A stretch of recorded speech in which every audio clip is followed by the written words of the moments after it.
Welcome back to another episode of Road to Abundance. Today we have Adam. He's one of my good friends. We met like a month ago from Aaron that you saw in another podcast, guys. And he was like, you need to connect with Adam. He's an amazing being. And then we started vibing since then. So welcome to the podcast, man. Thanks, bro. Thank you. I get to see your crib too, which is epic. And thank you. Yeah, just get an opportunity to continue our deep conversations. Yeah. So guys, just a little intro on Adam, and I'll let him introduce himself a little bit better in terms of work and what he does. But I noticed that we had a very similar path. Adam likes to go deep in stuff, so went deep on psychedelic, on work, on coaching, on everything similar to me. And I was like, damn, I relate to your story. And now I think you're 36 now, 38. And yeah, man. Like, tell us a little bit more about your story before we go in all the deep stuff. Like, what led to the Adam that I know now? Like, a little bit of background and what you did and experience, and just flow. Yeah, well, I think that the experience of me now is the culmination of everything that I've been through, right? Yeah. So the highlights, I think, are that currently I'm someone who is at the intersection of creativity and personal development. That's really where I play. I see our creativity as actually a modality that we can use to learn more about ourselves and actually grow and expand and just create the life that we want to be leading and become the people that we want to be. And so I've done that in a lot of different ways. My journey took me from acting in Los Angeles, I was an actor out there, to where I'm at now, which is Miami. Miami. I'm living in Miami right now. From acting in Los Angeles, had a spiritual awakening in 2013. I know that word has a lot of charge for a lot of people, but I can't think of a better way to describe it. And from 2013 till now, I've just been on this journey of figuring out who I am, what I want to say to the world, what's the message, how do I want to help people, how do I want to make impact, and that's led me on this crazy wild ride where I've built a social media following from my creativity, spoken word poetry, filmmaking, music, and then at the same time I coach one-on-one, I lead masterminds and group programs and those sorts of things as well. That's awesome. I know you had like a very famous poem, got a few 100 million views, I think, on it. Yeah. You Are Who You've Been Looking For. It got 250 million views. It's still going, man. That's awesome, man. And so before the breakthrough, because I like to take people on the journey of the person you were, what was your realization? Because a lot of people go through that spiritual awakening or whatever breakthrough or realization you have at some point, that I cannot keep living like I'm living. I need to remove the mask and be myself, but who's behind the mask? So like, what was the moment that you realized that it's not working for me, and what were you doing before, and like what transformation led you to taking that journey? Well, I think I've had several of those. I think that, I don't know about you, man, but I've had a couple key moments where I go, I can't keep doing this the way that I've been doing it. And I was very blessed to have my first one at 18 years old. Okay. Which was, I entered high school and I was just a late bloomer. I was really small, man. I weighed 73 pounds. and my freshman year of high school, I weighed 73 pounds. And I was 5 feet tall, and I just set a goal in my head of like, okay, I'm not going to be the tall, good-looking, popular kid necessarily, but I can be the most successful, smartest, get scholarship, do the whole thing, right? And by the time I graduated from high school, I checked every box. Like, I won everything. I was varsity in multiple sports. I had an academic scholarship, full ride to college. I was president of these clubs over here. And then I won Homecoming King, which is this basically popularity contest, right? And for being the cool kid. Being the cool kid, so exactly. You started from I'm not being enough to I'll over-deliver in every aspect of my life. And so my dad immigrated to this country from the Philippines. And so ingrained in him was, I'm going to come to this country and I'm going to achieve something. Yeah. You can probably relate to that. There's like an achievement to that immigrant mentality. Yeah. And so for me, that was instilled in me. And so love was I needed to achieve to be worthy love. of love. Okay. And so in high school, it was achieve. To prove yourself worthy for your dad. To prove myself worthy for my dad, And but for also you. just for to get love. Yeah, Okay, to feel okay. love. To why are the girls gonna like me? Why is my dad gonna love me? Why am I worthy of anything? And the thing is that what I learned is I hit that mountaintop when I won the Homecoming King, because there was nothing else. Yeah. You know what I mean? There's one of those a year. Yeah. In high school, right? And so the scholarships, the varsity, once I got to that mountaintop of Homecoming King, I woke up the next morning and went, I'm done. I'm not happy. Like nothing shifted. I was still unhappy. I was still insecure. I was still angry. I was still all these things. And here's where that nature nurture thing comes in, which is really interesting, where I, for some reason, said, you know what? I did everything they told me to do, and I'm not Still happy. empty. What are they telling me to do next? Go to college, get a career, get married, have 2.5 kids and a white picket fence and the whole thing. Yeah. If I just do that, what if I have this exact same feeling? I'm going to check the boxes and I'm not going to be happy. But the downside to that is most people don't realize that till they're 45. So you got it young, and yeah. What's cool, and I'll just point that out before we keep going, is the fact that you realize that whatever was promised was not going to be there, and it was like a haha moment of like, because we also have the American dream and the money dream and the $1 million and all those stuff that we'll talk later. But when you achieve that, you're like, fuck, that's it. And then the next morning you wake up just as normal with all your trauma that you didn't fix, that you thought that all that achievement would help you. And you had one of those moments at 18 that like everything that I'm supposed to be rewarded for is not fulfilling for me. Yeah, and I feel very blessed. And for whatever reason, I didn't just continue. Because some people hit that milestone, they go, well, maybe I just need to change the goalpost, and I'm going to get this thing next, and that thing next, and that thing. And there's this accumulation, but at some point, and I've been very blessed now to work with some really successful people as a coach for them, they realize doing more, achieving more, accumulating more is not the answer. And so for me, at 18, I had that realization, and I went, okay, now I'm going to start looking at what makes me happy. Yeah.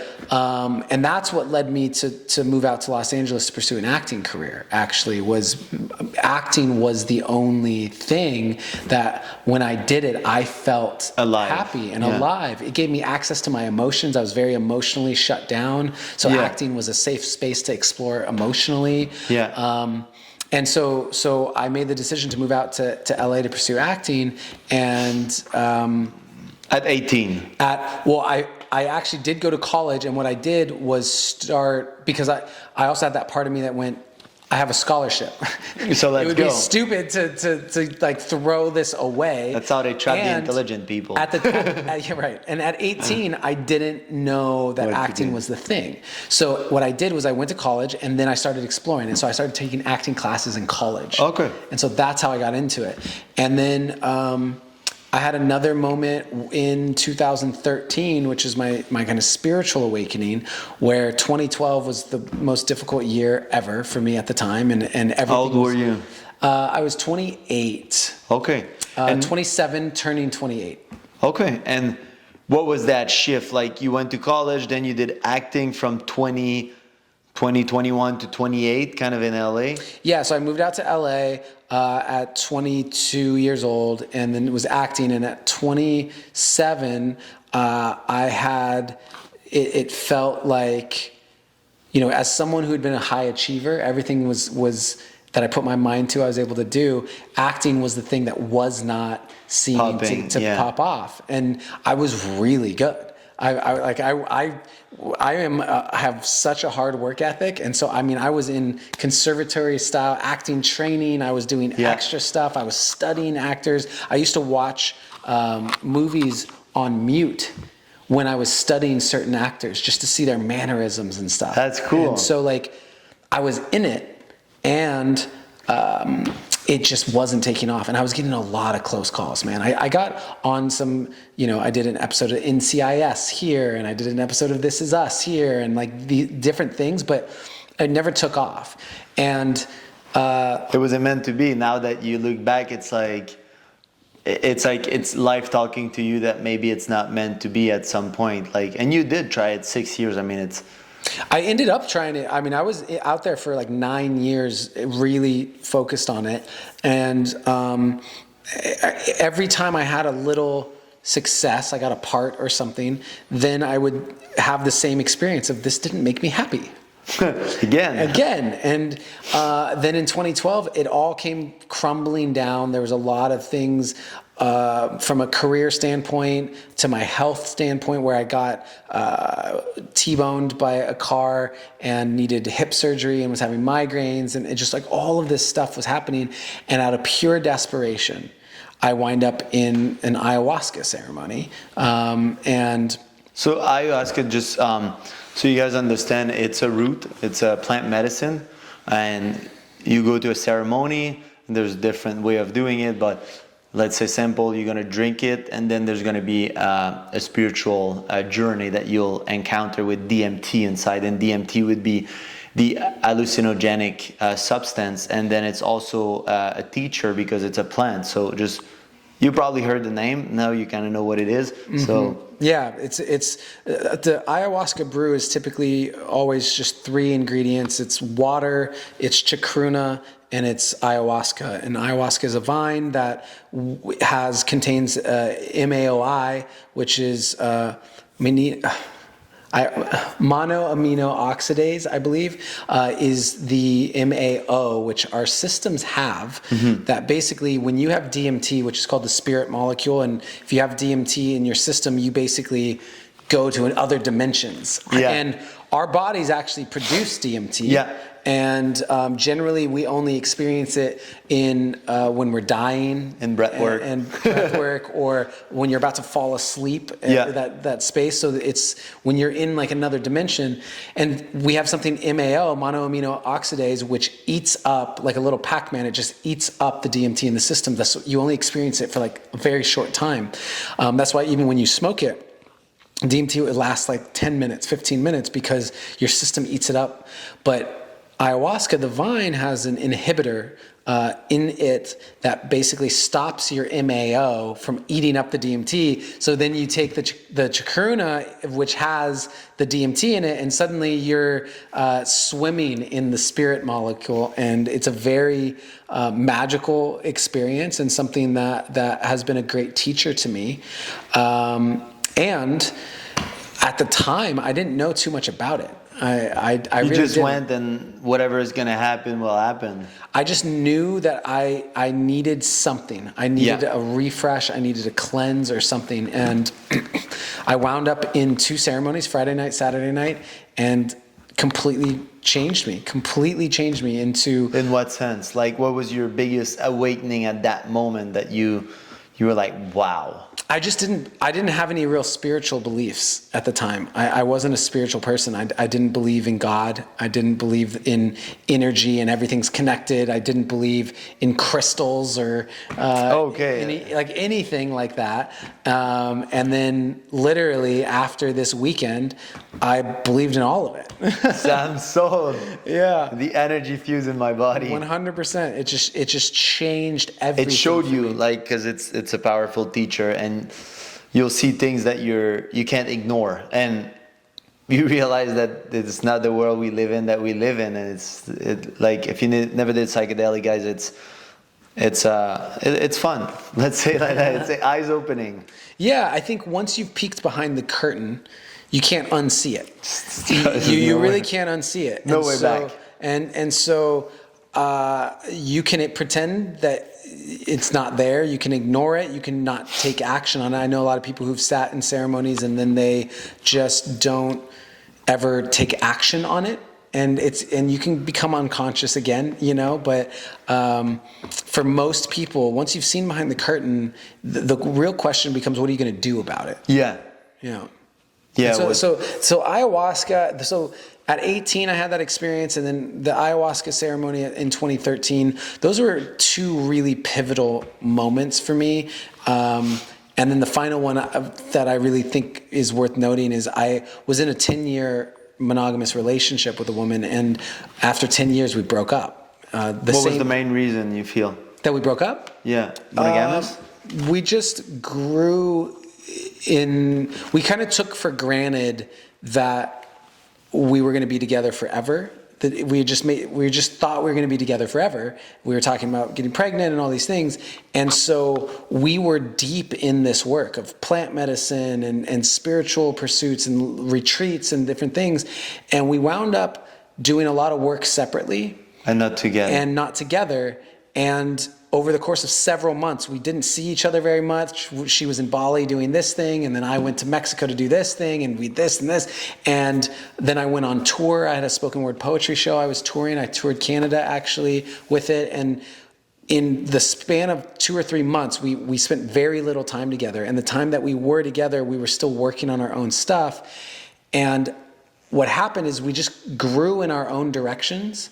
And by the time we realized it, neither of us was willing to close the gap. Yeah. And I learned a lot from that. But after that 10-year relationship ended, suddenly I was thrust into the world as a 33-year-old, because from 23 to 33, I was in that relationship. So basically, I'd never as a man been kind of single and in the world and needing to figure out how to live my life. And that was a huge turning point as well. So those are 3 major events that I've learned so much. Instead of going to the bar, now you had Tinder, Bumble, Inge. the last time I was single was back when I was in college, really, and I didn't. Crazy. Instagram didn't exist. Yeah. There was no. You had to actually physically go somewhere to meet a girl. Yeah, and there was, online. The whole online world of dating just wasn't even a thing. So you kind of the relationship kind of grew apart. There's no such thing as regret, I think, from knowing you that everything is meant to happen. So that's why it did. You feel like if you would have nurtured it, and if people do nurture in a relationship, I think it's very important to acknowledge that any relationship, even the good one that you'll think you'll be forever together, if you don't nurture it and still date the person, that there's a chance that you grow apart, even if you thought that, even if you were so aligned, if at some point, if you don't invest in the relationship, it's like anything. If you don't touch your business for months, there's a big chance it's not there when you come back. Mm-hmm. Yeah, it's a garden. It needs constant tending to. And like a garden, there's seasons. And so there's some seasons where you pick the weeds. There's some seasons where you really water. There's some seasons where it gives fruit and everything's amazing. And some seasons it's winter season. Yeah, it's you go through that. And I think I'm very grateful that for me, I have that experience of 10 years with someone under my belt. I think that it's taught me so much, even at 38, bro, that most people I meet that are my age have not been in a 10-year relationship. Yeah, 10 years is a long time. Like I can speak for myself that I did 5 relationship of a year, a little bit over a year, and then spent 7 years single. I realized real fast, it's cool because you got blessed to find someone early that you were vibing and matching, and that you guys were kind of connected. So that's beautiful. It took me 30 years, before I met Sally. Mm-hmm. So yeah, man, I had to work on myself to attract that person. And a lot of people, and now it's I still believe to this day, 10 years, if I would do that's why I tell Sally, I like to take it day by day and we nurture it, and you never know when it's going to end. That's the beauty of it. It's like life. Mm-hmm. So I'm if I do 10 years with you and then we we split, then I'll be happy for those 10 years. Like, let's cherish them. But 10 years is still a long time. It's like, it's 1/3 of my life right now. And it's my whole adulthood, if we think like that. Yeah. So from 20, I mean, even at 38, when do you consider yourself truly an adult? Where things, you know, if you just said 18, for example, once you left high school, I've still spent half of my adult life in that relationship, right? So it definitely shaped me in a large way. And I think that having the experience, most people don't have the experience of being in a 10-year relationship, but they have the experience of being single throughout for extended periods of time. I was the opposite. So at 33, I'm entering into the world and going, I have almost I have actually literally no experience of being an adult and single. Yeah. And what does that even mean? Learning how to, it's not like college where I'm living off of top ramen and sleeping on my friends' couches on Saturday night because I'm too drunk to drive home. It's a different experience of moving through the world. How do I actually create my castle? How do I take care of my space? What are the ways in which I can nourish and nurture my creative visions? And what am I building in the world? And if I don't have a partner who's supporting me, how do I get through those tough days? Yeah. You know, like all of that stuff I had to learn in my 30s. You buy a Frenchie. I'm just kidding. But how is it like?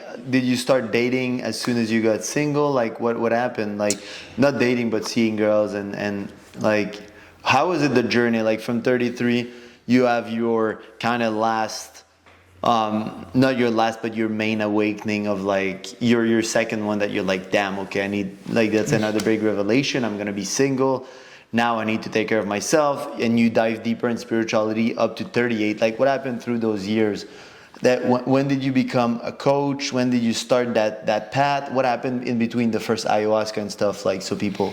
I was already a coach. I started coaching in 2013. So before that, I had a personal training business. So I was kind of coaching from that place, and we share that in common. But I started officially kind of life coaching in 2013. Okay. And then. So I've been doing it for 10 years now. And then, as far as after the breakup, I started making a reality show. I hired... Oh, yeah. I had cameras, and they followed me around the world for a year, making a YouTube reality show called The Art of Choosing Love.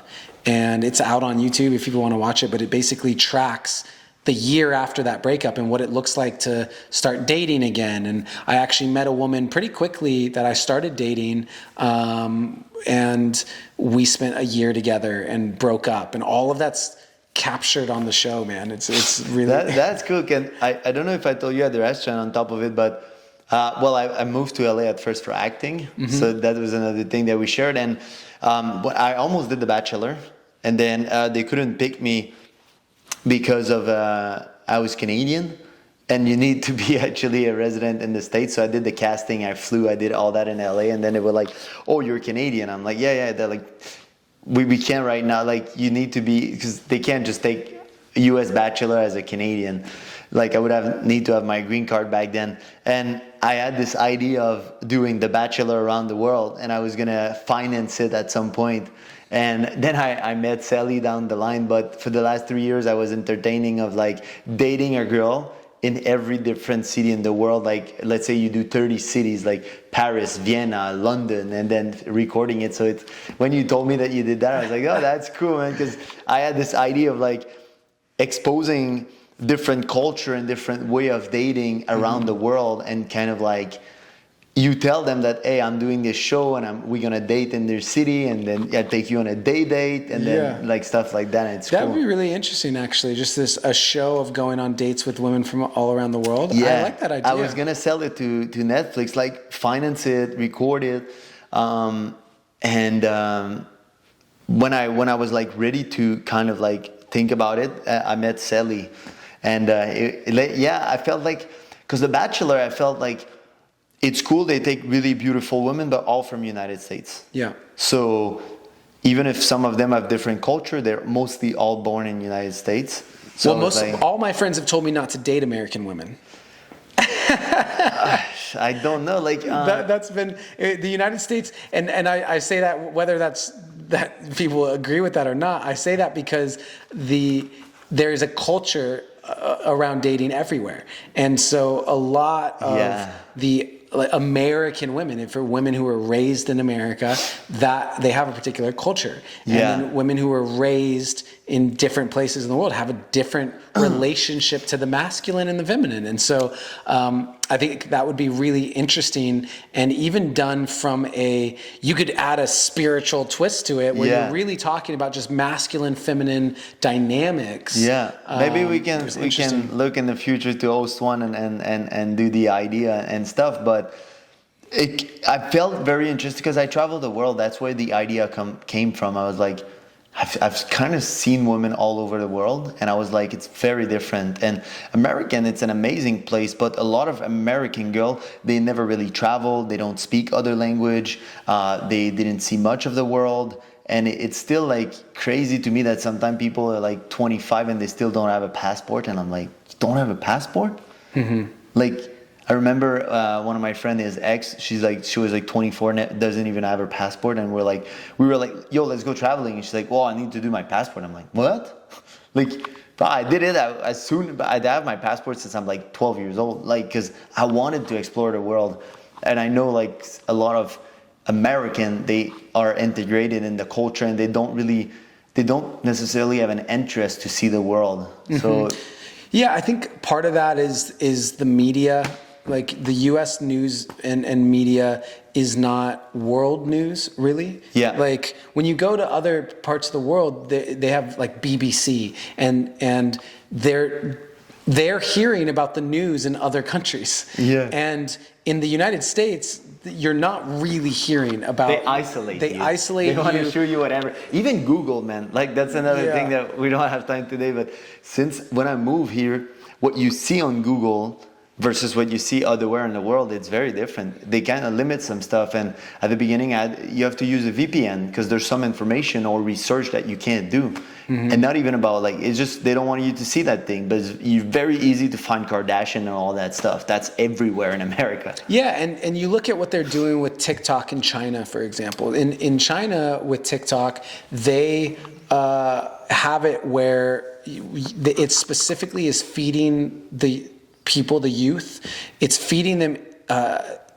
educational content. Yeah, that's STEM. what I think now exactly. You're now they're pushing it here. They started, and so TikTok for kids, when they're on TikTok all day, it's feeding them educational content because China wants their kids to grow up and be brilliant and take over the world.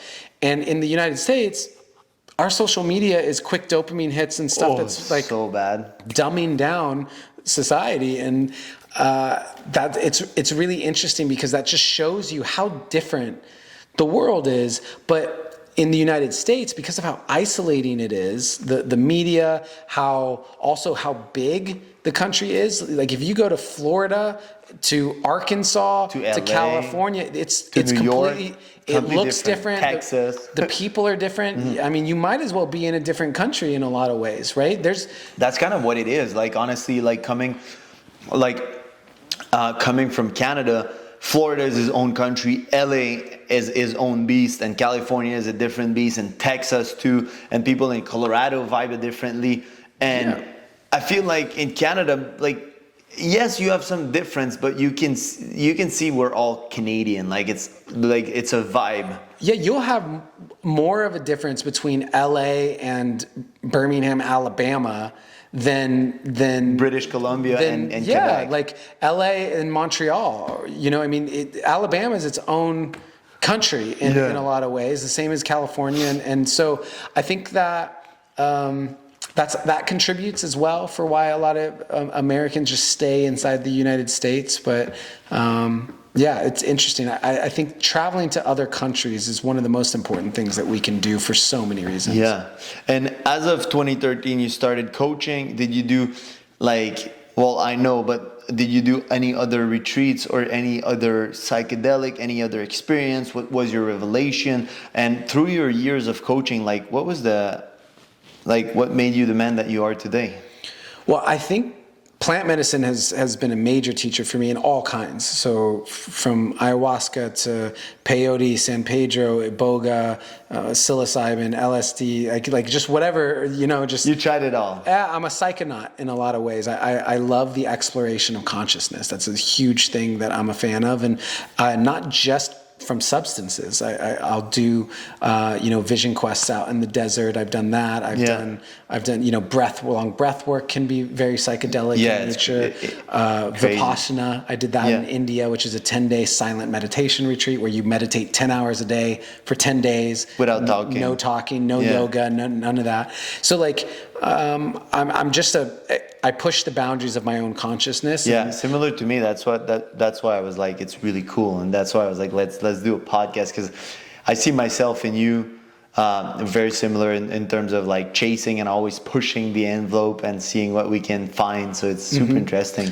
Yeah, man. And so ultimately all I'm doing is I'm going and exploring my own consciousness at the deepest levels I can. And then I come back and I share it. Yeah. I share it on my podcasts, on my social media, and with my clients, what I'm learning. And what I find with coaching is really all a coach is doing is seeing patterns in you and your life that you can't see.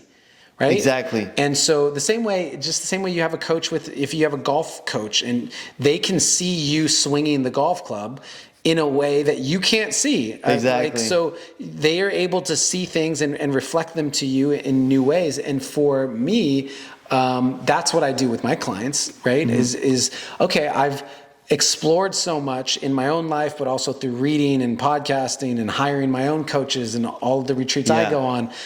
Great. Now let me see if I can find the patterns in your life that you can't see that would be helpful for you to be able to see. And not for any other reason than I think that the world's a better place when everyone's happy. Yeah, for sure. If you're living your ideal life, you're going to be a happier human. You're going to want to give back more. You're going to want to help other people. You're going to just be someone that's doing good in the world because you're a happier person. And so, coaching has... I work with very few clients, very, very few clients, but they're always sort of handpicked, They're people where we just vibe and it just makes sense. And the things I say, they just get it. And the things that they say, I can see it. And I have less interest in coaching lots of people. I have more interest in working with the right people where I know we're going to go really deep.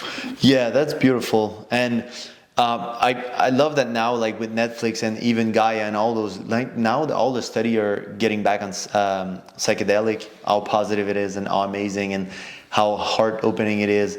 And that's beautiful. And yeah, for coaching, I love what you said about like seeing what other people can't see. And it's funny because I was talking with someone this morning, and after like we were talking for the coaching, and I'm telling her that it would be good that you invest in yourself. Like that's the thing. And she's like, I think I can do it on my own.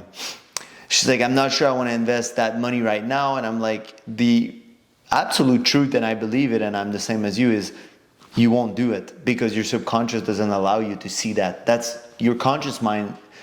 You don't tap in your subconscious. And us as coach, we recognize pattern and we see it, and then we can correct your swing, like you said at golfing, that if you're swinging, you're mostly doing it unconsciously, and consciously changing your swing takes a coach because it's minor adjustment, repeated minor adjustment for a long amount of time before it actually become unconscious again, but with the right posture, with the right swing. And yeah, a lot of people think that they can do it alone and that stuff, but I still have mentor, you still have mentor, we still have coach, we still do journey. It's like it's a constant growing. It's not like happiness and that stuff. It's not like a bachelor where you get your degree and you're done. It's like go in the world and you're set. It's like constant improvement. Yeah, I agree. I think that it's it's just important to make it a part of your lifestyle.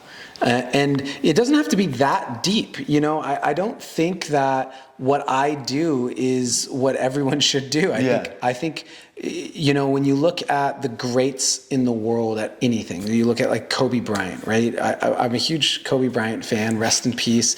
And that dude was known for an abnormal approach to basketball. His work ethic was abnormal. His intensity was abnormal, right? And so it's okay to recognize that that was just an abnormal dude in that way. And so for me, I know that my approach to personal development and my approach to exploring consciousness and plant medicine, it's abnormal. Oh yeah. It is 100% not a normal thing. And I'm not advocating for people to do it that way. Yeah. But I think that most people are unaware of how much their life can really transform if they get the right support.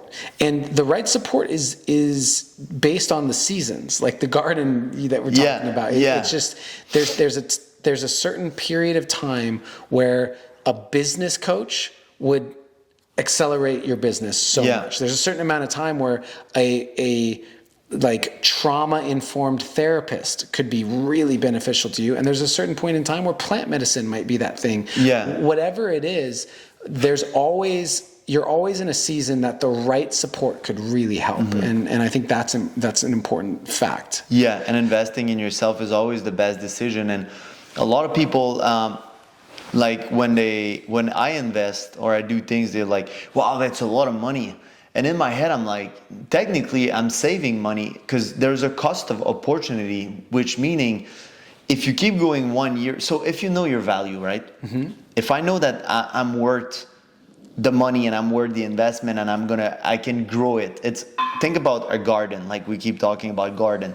If I'm a good seed and I'm going to grow so high as a plant, I want that plant to grow as fast as possible. And if it need investment of the right temperature, the right lamp, the right everything, but then I can reap 5 years ahead of the other plant that was super conservative, then I'd rather do that. And there was a cost of opportunity, meaning the year that you delayed your growth is 1 year with less. Let's say that someone is making 100,000 a year, and with growth and success, he can raise his salary to 150 or 200 because it opened his consciousness.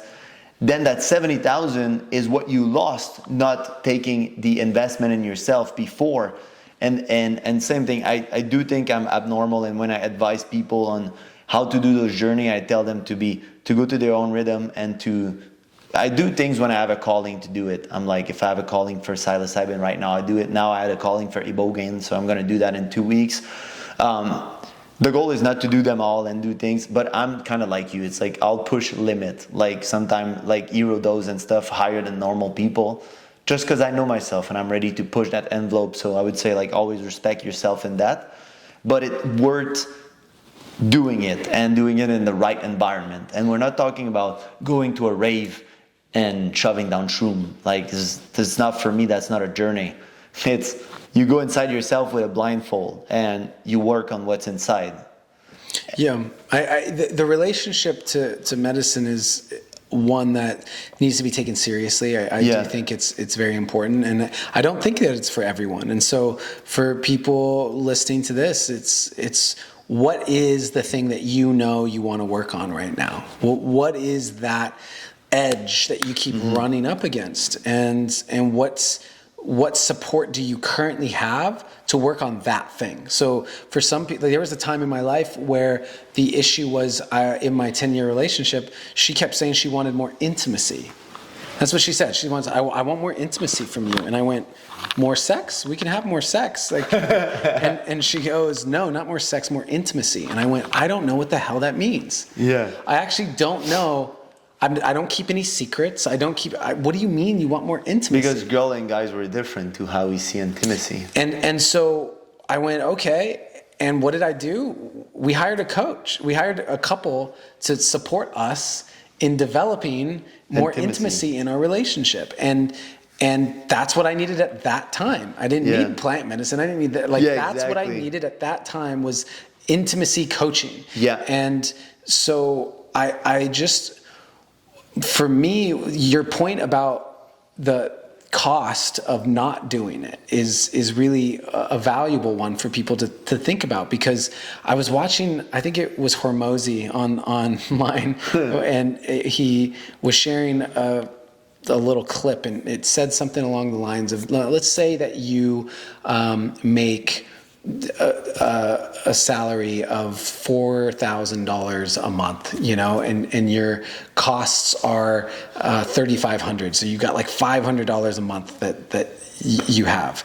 Well, you can invest that $500 a month into the S&P 500. We like that because people keep asking him questions about investing. He's like, or $2 a year of yeah, I think I saw that. Or you can take, out a loan for $5,000 that you're going to pay off that year, and then take that $5,000 and sign up for this certification for this skill set that's going to earn you an extra $2,000 a month on the side, and suddenly you just earned $24,000 that you're only going to build upon. The compound interest of investing in yourself is massive. Yeah. And so this idea that people have about, well, it costs so much and this, whatever, it's like, okay, but you don't see how much you're actually losing by not doing that thing. Yeah, exactly. And so his point was, don't think about investing through the term, like, oh, how much should I invest if I've got this little amount? It's like, no, invest in yourself until you have excess money to invest. And I thought that was a really interesting take on it, and I agree. It's at least the way that I've lived my life. Same. I always prioritize myself first because it's something that they can never take away. Recession, no recession, business, bankruptcy, whatever. If you invested in yourself, it's a skills that you have for life, and then you just keep getting better and better. And I've seen that clip that he was talking about, like, and it's very valuable. And one thing with coaching is often like people are unfortunately caught in a loop that they don't even see that they could invest in another opportunity. And that's where most of the time I come with the client and I'm like, hey, there was this thing you didn't think about, like Hormozy said, and that will bring you 20,000 more a year. So not only that you refounded your investment in coaching, but you're making way more money, you'll be happier in that, doing that thing, and you can start building what you really want to build and stuff like that. Like you said, it's like investing in a skill set and a coaching and whatever, and that will compound. Mm-hmm. And compound effect is massive. Mm-hmm. And another way of looking at it too, because one of my clients was debating whether or not he wanted to start the coaching together or wait until after the summer. Mm-hmm. And he said, I want to go travel and do all this stuff, and I just don't know if I can commit to it. And I went, okay. He's like, are you happy right now? And he's like, no. I was like, okay. Do you think that coaching together is going to help support you? Yes. Okay. So why would you want to spend the entire summer sad? Why would you want to spend the entire summer in the energy that you want to shift? Yeah. Like that, to me, doesn't make sense. What's it worth to you? It's to start now and actually get those shifts so that you can enjoy your summer even more. Like, how much would you pay just to have a more enjoyable summer? Yeah. And so that's just a different mindset. And I think we've developed that mindset and have done it through constant repetition of investing in ourselves and seeing the results. And we don't even hesitate no more. And that was it's funny because that story reminded me of one of my clients. He was like successful in money, and then he was not happy, and a relationship were not good. And then he's like, well, I was thinking about taking that money that I was going to invest with you and going to like Vegas and party and stripper and stuff. And I'm like, okay, that's, you could have a good time, and you done it before. He's like, yeah. I'm like, how was it? Like, you feel happy now? He's like, no. So maybe you should try a different investment. And that's the thing. It's like, it's just, it doesn't need to be that extreme, but it's just sometimes it's like people they never done the investment and they're like, oh, I'm going to do that other thing, or I'm going to wait later. But happiness and fulfillment and investing in yourself has no price. And now this person actually he was going to travel 7-8 months because he was depressed and all that stuff. Now he's fully fulfilled, bought a new house, has a new girlfriend that he's madly in love with. His company is booming. It's almost double what it was because now he realized that he loves his company. Like he wanted to sell it and get rid of it and go travel. And now he's like fully fulfilled. His whole life changed tremendously. And he was an alcoholic and he was fat. And it's like, now you look at him, he's a totally different man. And like, just because he did that investment in himself. And it's not always extreme result, because every result is different. Some people can take more time. Some people can have drastic change. I've seen both. I've seen like result a little delayed and stuff. But it's like, you'll never know until you do it. But the only thing that is sure is that if you don't do it, you'll stay the same. And that's one thing that a lot of people forget, I think. Yeah, and there's a cost to staying the same. So you make sure you're evaluating it. Yeah. And what is the future holding for you? Like, what are you seeking now? I know now you're in a new relationship. Things is good. You just came back from ayahuasca. Like, what's next for you? Right now I'm really excited to be launching this new version of my online community, the Create community. That for me is a culmination of all these different pieces coming together. I think we've talked about this, where it's just, I went and learned this and this and this and this, and then suddenly the puzzle reveals itself. And I feel I have all the pieces to put together in a really valuable way, because at the beginning of the year, I took multiple months and just sat. I mean, I just didn't create any new offerings. I really withdrew a lot of my content. I didn't coach anyone, no consulting contracts. You needed a break. I needed a break. And during that break, I sat and asked myself the question, is there something I think can work for everyone?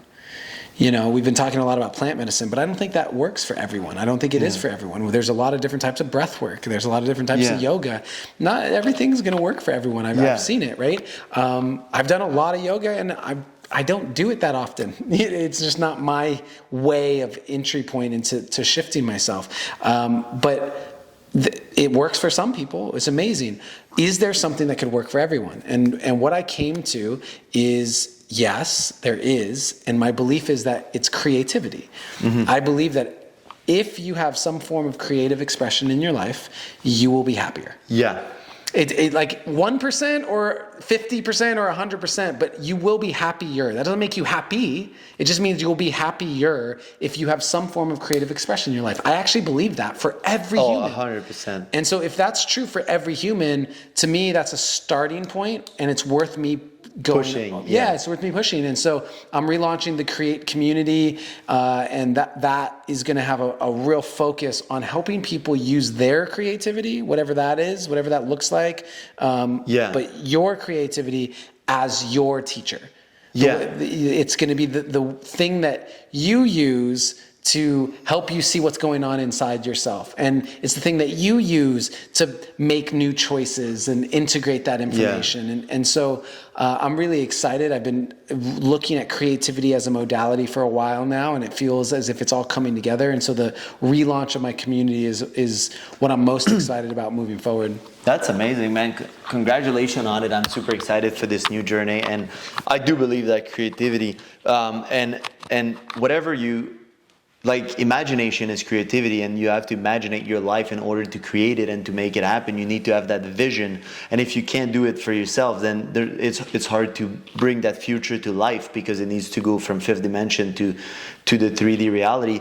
And I know, like, for me, before I was like creativity, but creativity can be everything. Like, I'm sharing personal experience. Like, for me, creating Road to Abundance, creating this, creating my gratitude journal, and it's creativity. And it's making me happier, because it's like my way of interacting with the world, my way of delivering my message. So it can be painting, yoga, whatever expression you want to do. But I know a lot of people forget that creating in your work, in your life, can have so many different forms. So, that's a really great point. I mean, creativity can look like how you cook a meal for your family. You know, creativity could be the way you organize your closet.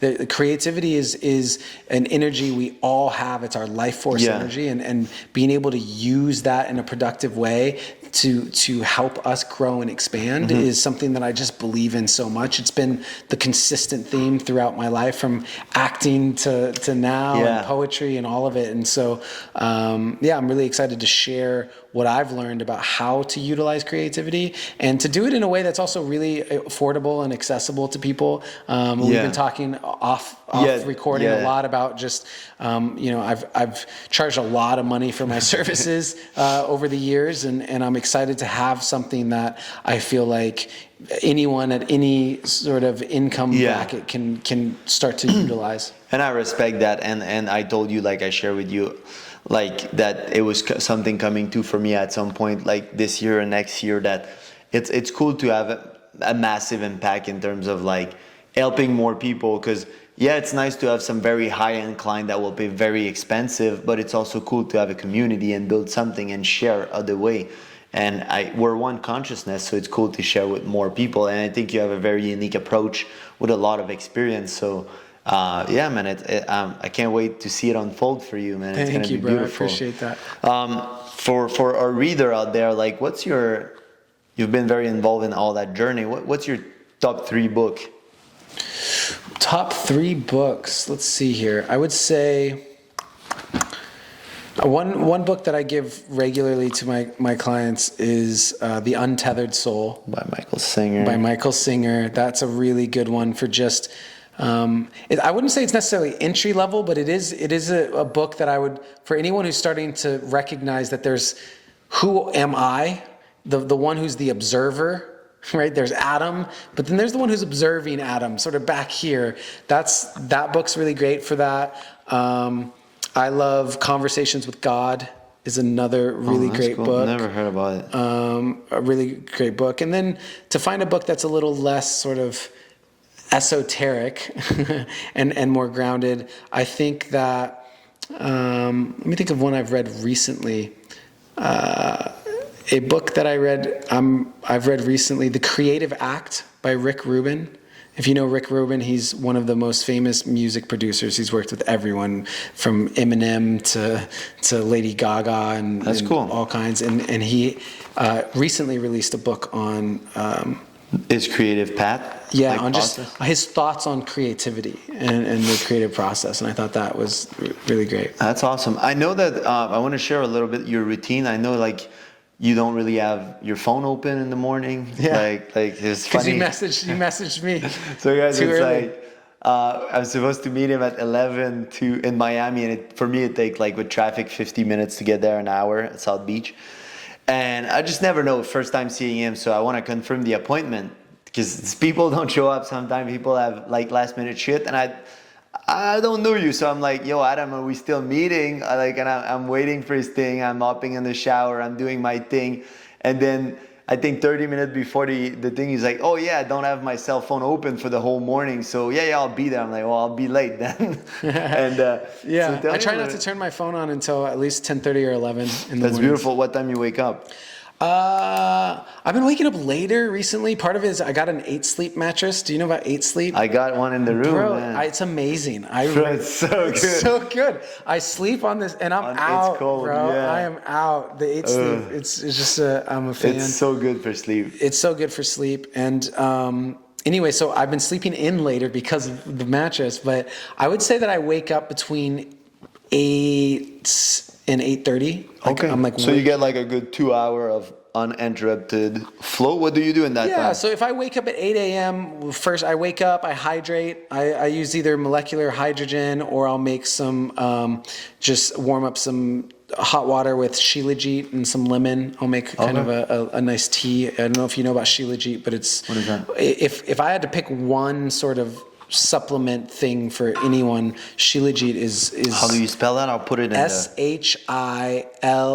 Shilajit, Shilajit, and it's full of fulvic acid and a bunch Is it the of gold minerals. thing? Black gold. Black gold. Oh my God, bro! You wanna? When we talk about coincidence, look at that. A friend sent me that today. He's like, "What do you think about it?" Yeah. Is that Symbiotica's? Or is it pure black? Pure black, and he's like, "Yo, what do you?" I'm like, "I heard about that, but I need to do research." So there's no coincidence in this world. Like we'll talk about how good it is after, because I was like, I'll need to ask someone about it, and then guys, it's like this was 5 hours ago, and now Adam show up and he's like, "That's the supplement you need to use." It is. Like, it is. You want your minerals and every. I mean, it's really, really good. so it's black gold? No, it's basically, from my understanding, it's made from when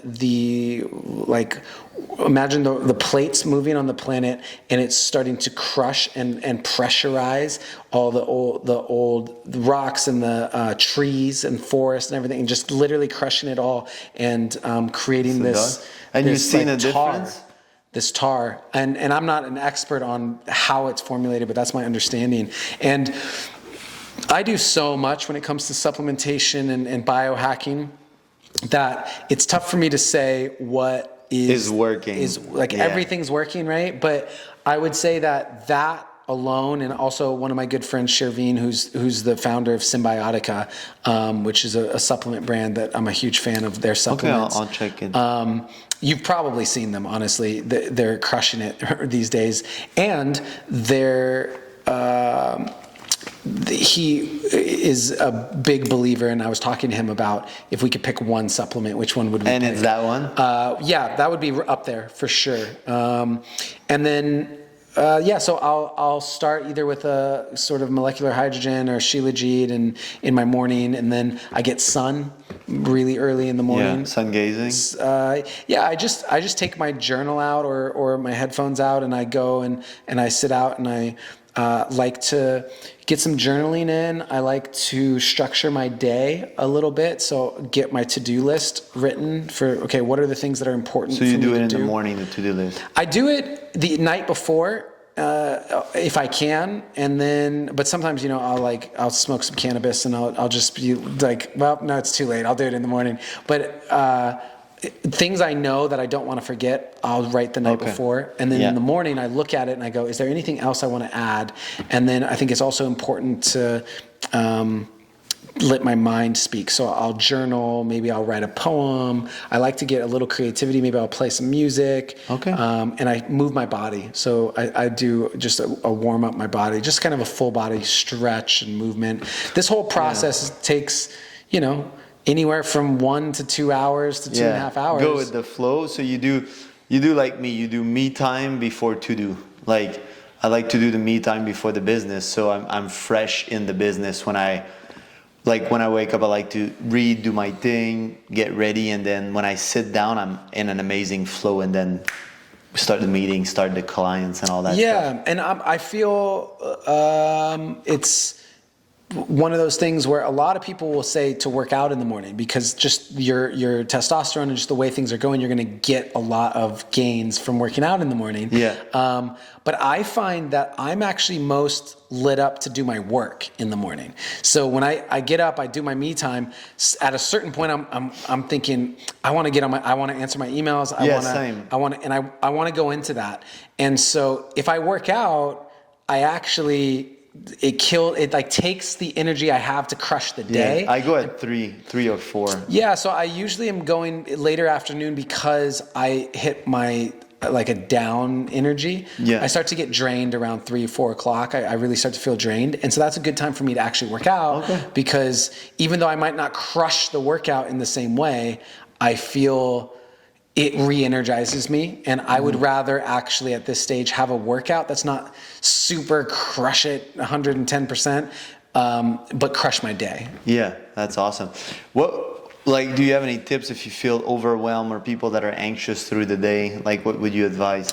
Breath is a big one for me. You can do a box breath, like a 4 count in, hold it for 4, exhale for 4, hold it for 4, and just repeat that. Or just any kind of side breathing, and do 30 breaths, and just literally, I'm one of those people who believes in neurologically, like physiologically changing your state. Cold plunge, you got a cold plunge here. I love the cold plunge. Rebounder. Yeah, go into a cold shower.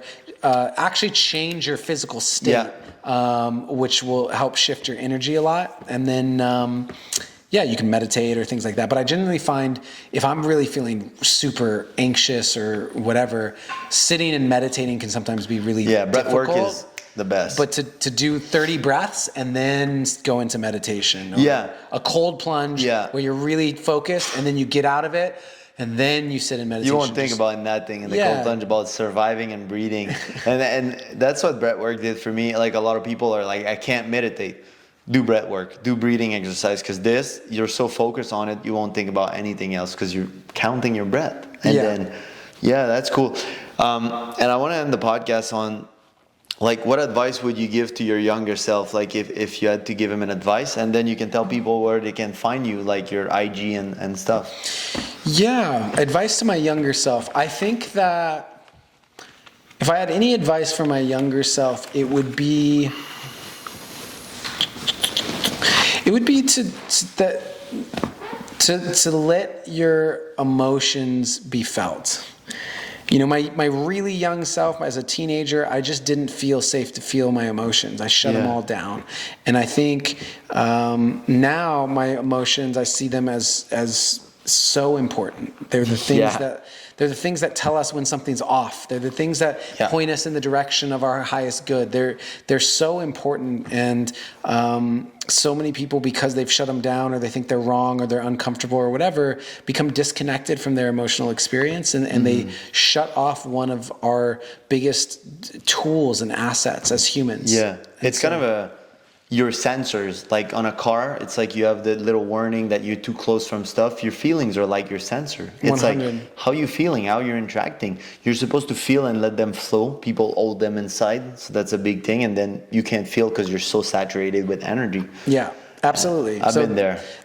I think that's the advice I would give to my young teenage self. And as far as for people who have listened to this and have enjoyed it, I think you can find me a lot of places, but I would say all the social medias, Adam Roa, ADAMROA, I'll come up. And then I have 2 podcasts. I have the Deep Dive, which is an hour-long, sort of like this, very deep with a guest.